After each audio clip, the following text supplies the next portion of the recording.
I want to tell you about the universe. What it is, how it came to be, what its building blocks are. I want to tell you how the future creates the past, which then creates the future. But first, I want to tell you about crystals.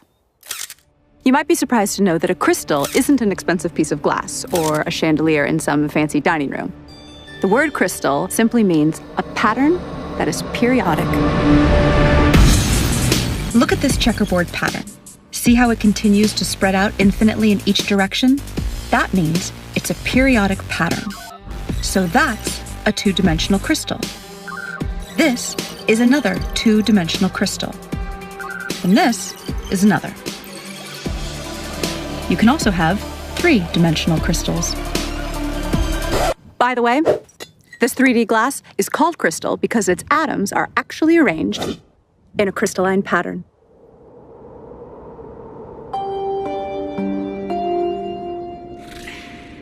So, see how I'm projecting this three-dimensional crystal to a two-dimensional image on the sand? See how the 2D projection looks distorted because of the angle of the projection? That 2D image also has a pattern, but it isn't periodic. So, it's not a crystal.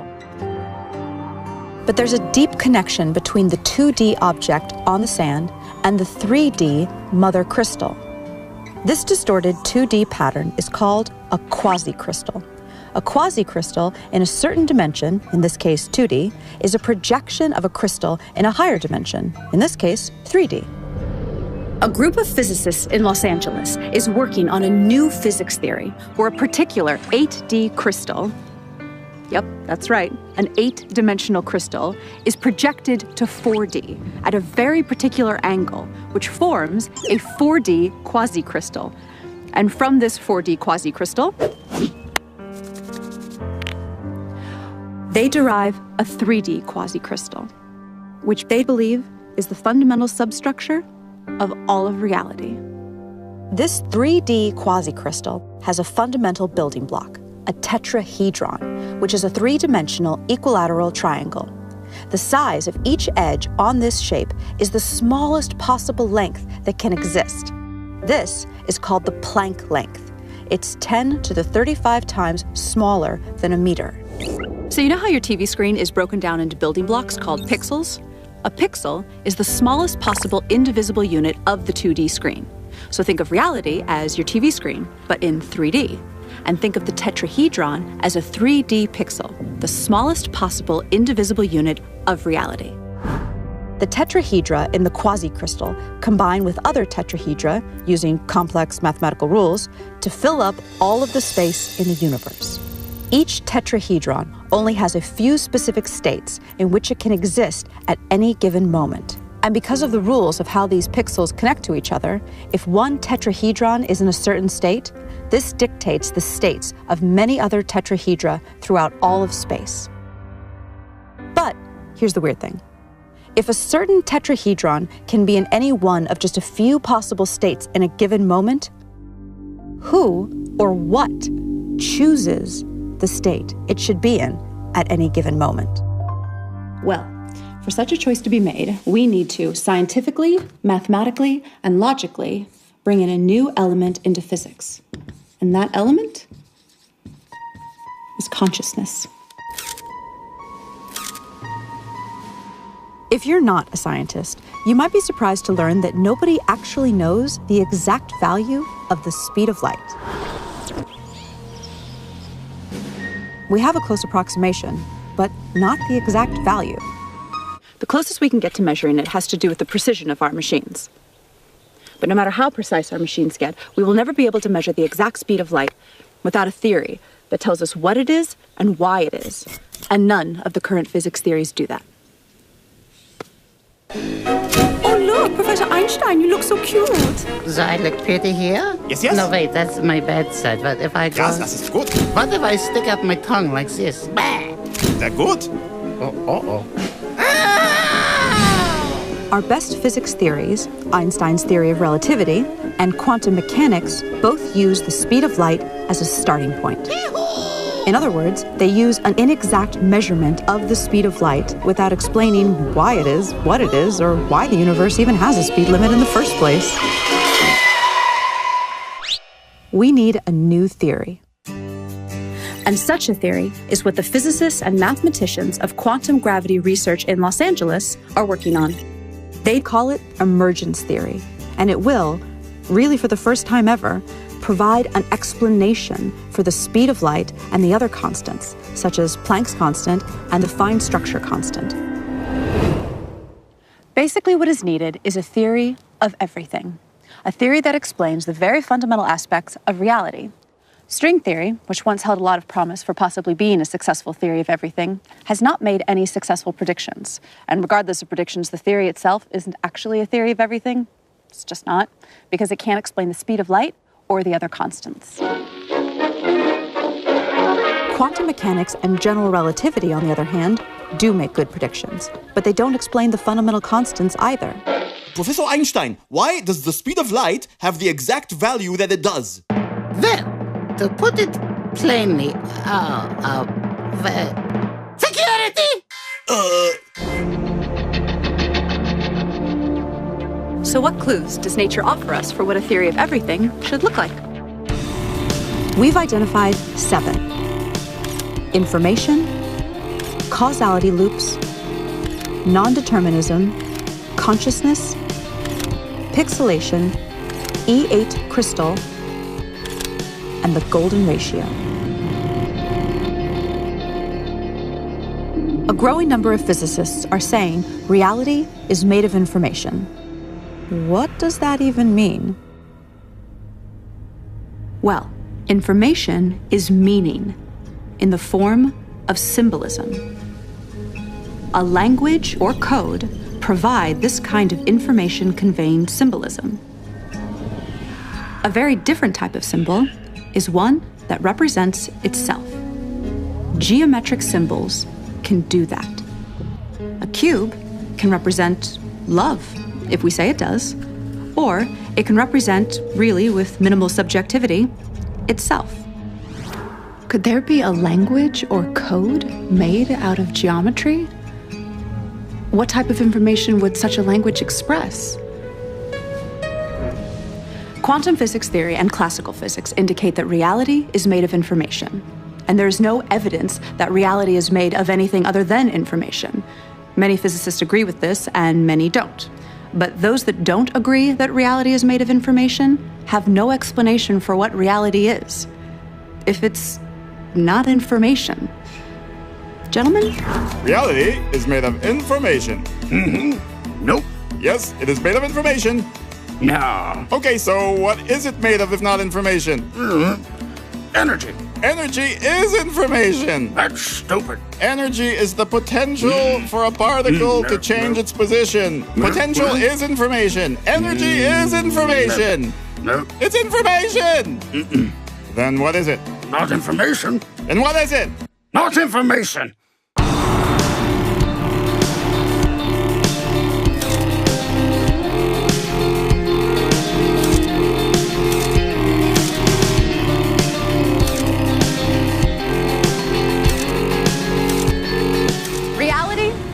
Geometric. A geometric language in the form of geometric symbolism, the type of symbols that represent themselves, might explain how a geometric reality can be made of pure information. Information implies meaning. But what is meaning? Meaning is a comparison. That's what we do. But we do it so fast, we don't realize we're doing it. We look at something and we match it to something from our database. We say, that is a crosswalk. That is a building, not a crosswalk. That is a window, not a building. So meaning is the perception of something relative to something else. So therefore, meaning is subjective and requires choice. Can we get some dramatic music here? Because meaning is subjective, for it to even exist, it needs to be perceived or measured by some form of consciousness. Einstein showed how the past and the future exist simultaneously in one geometric object. So all time exists all the time. Let me say that again. All time exists all the time. I know that sounds kind of weird and unintuitive, but we have to kind of suspend our common sense.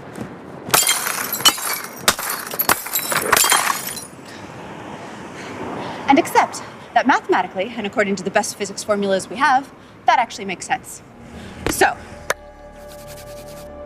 let's visualize the geometric object that Einstein spoke about as a block. Remember the tetrahedra, the building block pixels of reality I told you about? Now imagine the entire universe, everything, everywhere, in one frozen moment in time. Like a single frame in a movie.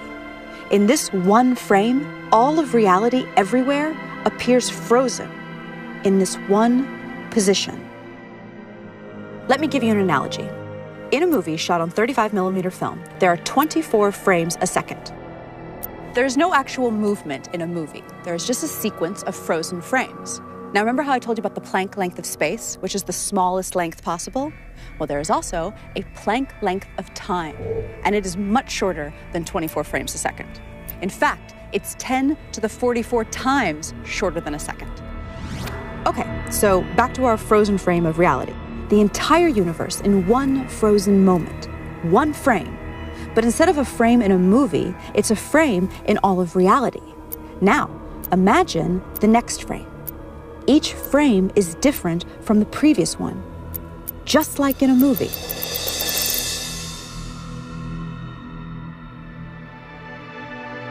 See how all frames exist in Einstein's space-time all at once?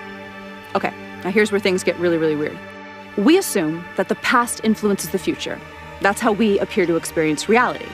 But when you look at this block, why would one side be the past and one side be the future? Why go left to right and not right to left? Why can't the future influence the past? Take away the names past and future if that helps you think of this concept. So what if the past influences the future and the future influences the past in an endless feedback loop? So then, the question is, which part of the past is influencing which part of the future and vice versa?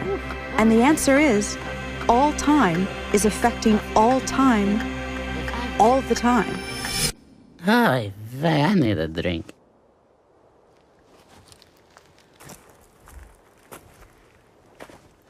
Is this even possible? Can me 20 years from now influence me now, just as I influence her?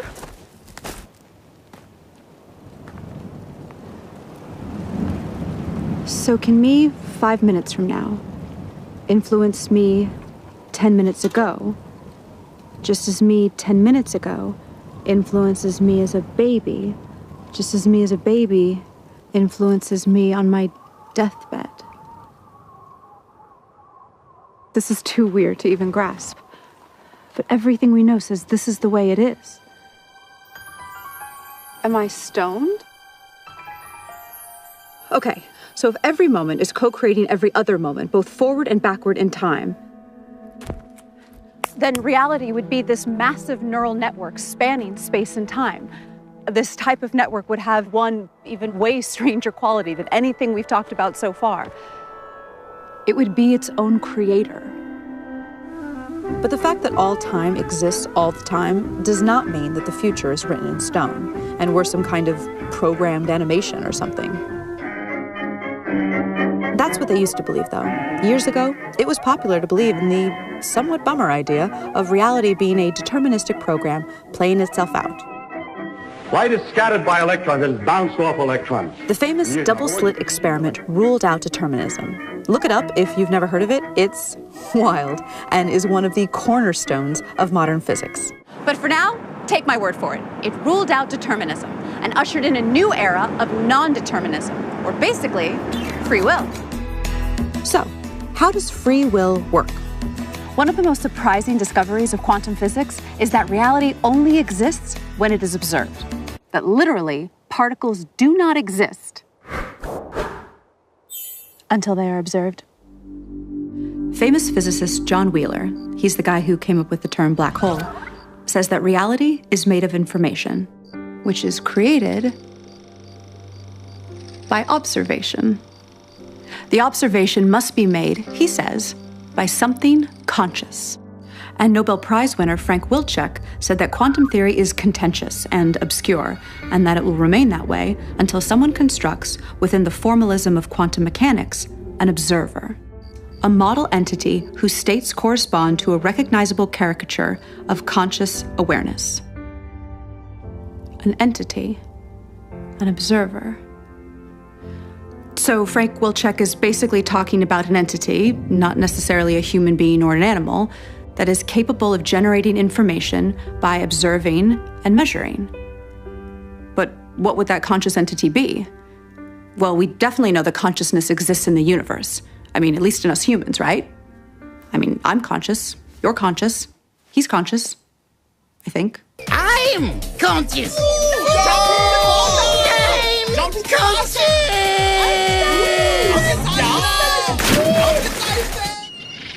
Consciousness relates deeply to physics in ways not yet fully understood. In fact, consciousness is kind of like one of the least understood things in all of science. Nobody knows exactly what it is. Weird, right? So if reality is pure information, if everything, energy, matter, thought, if it's all information, then it becomes clear that reality deeply ties into consciousness in some way, as if the fundamental stuff of reality is somehow consciousness. Did consciousness and information somehow emerge in a causality feedback loop? German physicist Werner Heisenberg developed the first equations of quantum mechanics using a type of math called matrix theory.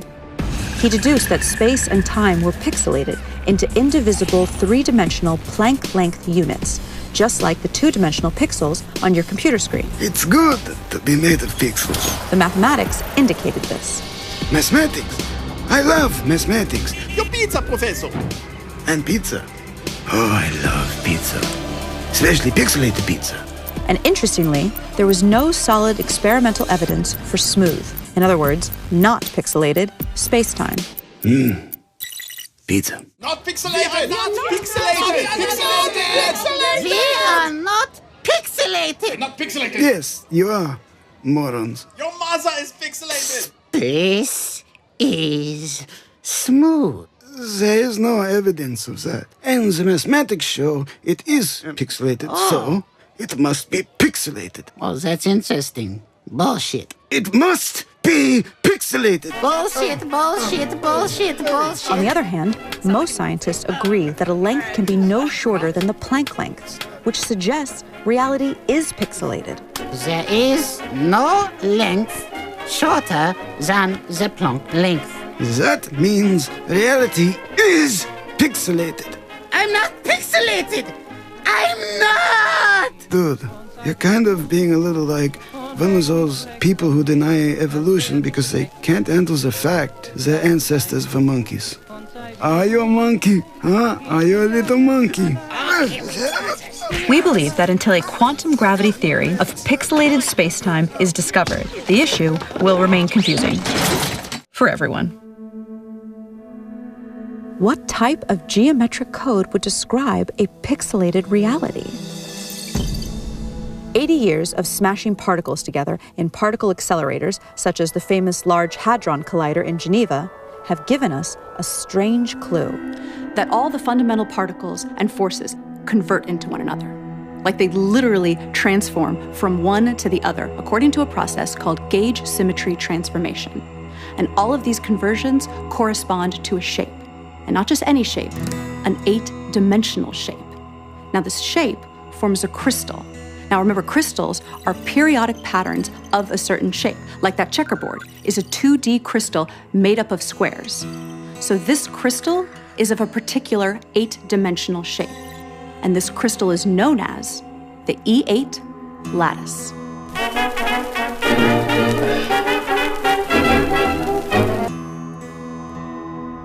To generate that 3D quasi-crystal, the substructure at the pixelated fabric of reality, we project this 8D crystal to 4D. And then we convert that to 3D. Now, just like the basic cell shape of the 3D cubic lattice is the cube, the cell shape of the E8 lattice is an 8D shape with 240 vertices. We call it the Gaussian polytope. When the Gaussian polytope is projected to 4D, it becomes two identical shapes of different sizes. The ratio of their sizes is a unique number, 0.618, also known as the golden ratio.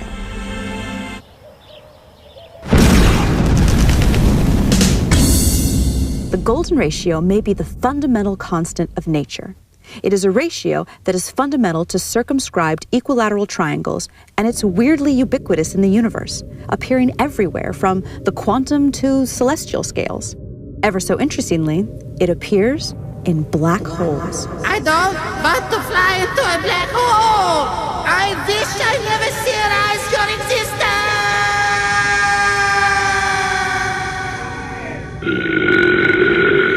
Okay, let's get serious for a second. Here are 3 quick facts for you science heads. The golden ratio is the precise point where a black hole's modified specific heat changes from positive to negative.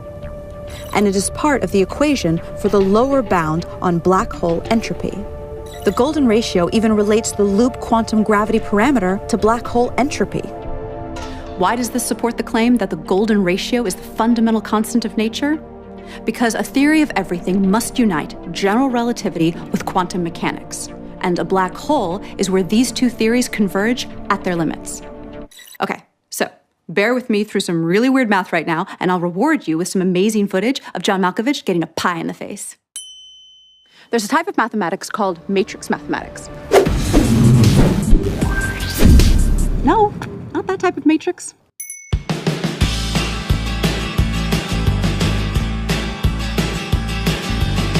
Matrix math is the type of math that quantum physics uses in its formulas. Without getting too technical, this is an example of a matrix. A matrix is just a group of numbers that are arranged in columns and rows. And there's a certain amount of combinations for these numbers inside the matrix. Like if a matrix has 4 numbers inside it, there are 24 different possible combinations for those 4 numbers. Quantum mechanics uses matrices that are binary, so they only contain various combinations of 2 numbers. Each of these combinations of numbers has a value. It's called an eigenvalue. Some eigenvalues are called trivial. These are values like 1, 2, and 0. And some are called non-trivial, and those are all sorts of more complex-looking numbers.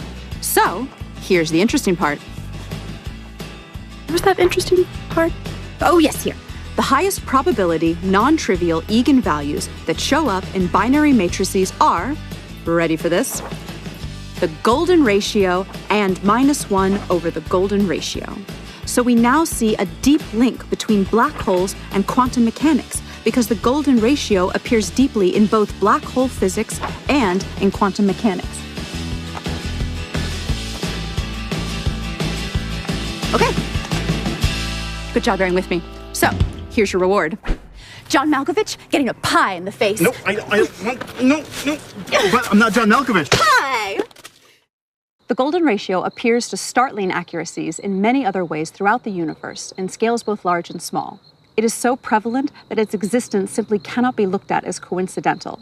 In the past, the appearance of this ratio has usually been ignored by scientists because they had no way to explain it. So interest in it was considered the stuff of amateur scientists. But now, for the first time, a rigorous quantum gravity theory is being developed, which predicts the golden ratio's existence, literally, everywhere. So what would a theory of everything look like that answers these 7 clues we just presented? Information, causality loops, non-determinism, consciousness, pixelation, E8 crystal, and the golden ratio. So we think reality is a mosaic-like code or language at the smallest scale of reality possible, which is called the Planck length.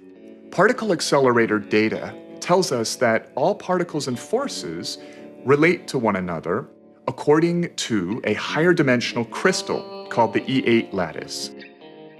But reality appears to be 3D. So we project a slice of this E8 crystal down to 3D, which produces a quasi-crystal code or language. And that allows these geometric symbols to build up to the ordinary world of particles and forces that we see around us. Now, this geometric language has rules, but it also has syntactical freedom like any language. And that requires some notion of a chooser to choose the free steps in the language. Now, the notion of randomness doesn't work so well when it comes to codes because meaning starts to break down. Besides, there's no decent experimental evidence for randomness in nature in the first place. A universal collective consciousness is one answer, but that sounds new age and religious. Now, nowadays, a good number of physicists discuss the idea that our whole universe is actually a code-based simulation in some fantastically powerful quantum computer in another universe. Now, if true, then by the same logic, that other universe where the computer running the simulation of our universe is would also supposedly be a simulation in another universe. So the idea is a little shaky, but it's being discussed seriously by a lot of credible people. But it turns out that a universal collective-like consciousness of some sort may be physically inevitable. Now, we don't need to anthropomorphize this idea or make it religious or spiritual. To follow why, let us start with the idea of the collective behavior of cells in your body, each a single-celled microbe living its life. A long time ago, only this sort of cellular life form existed here on Earth. These little guys were not too smart, but they did choose what direction to swim and could chase nutrients, reproduce, and run from dangerous things. They made choices with their very simple systems of environmental awareness and desire to survive. Then they self-organized into colonies that were smarter as a group and had more environmental awareness than the individuals. Eventually, animals such as humans emerged. Sophisticated forms of awareness and consciousness now float on an ocean of 37 trillion living cells, self-organized as a human being. It is specifically the laws of physics that caused electrons and quarks to self-organize into 81 stable atoms, and from there, into human consciousness. And physics places no upper limit on the amount of energy and matter that can self-organize into conscious systems. Physics allows the possibility of all the energy in the universe to eventually convert into a single conscious system that is itself a network of other conscious systems, a massive, technologically based collective consciousness. Given enough time, anything that can happen will eventually happen. By this axiom, this system of universal consciousness has already emerged somewhere in the frames of space-time ahead of us. Because it is possible, it is inevitable. In fact, according to the evidence of retrocausality time loops, that inevitable future is co-creating us right now, just as we are co-creating it.